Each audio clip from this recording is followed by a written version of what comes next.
সূরা আল আলা, আয়াত সংখ্যা 19টি, সূরা সংখ্যা 87, পারা 30।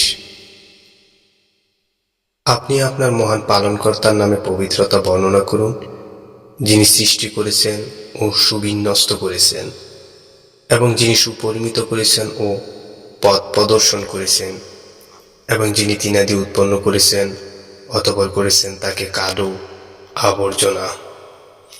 আমি আপনাকে পাঠ করতে থাকব, ফলে আপনি বিস্মিত হবেন না। আল্লাহ যা ইচ্ছা করেন তা ব্যতীত নিশ্চয়ই তিনি জানেন প্রকাশ্য ও গোপন বিষয়। আমি আপনার জন্যে সহজ শরীয়ত সহজতর করে দিব। উপদেশ ফলপ্রসূ হলে উপদেশ দান করুন। যে ভয় করে সে উপদেশ গ্রহণ করবে, আর যে হতভাগা সে তা উপেক্ষা করবে।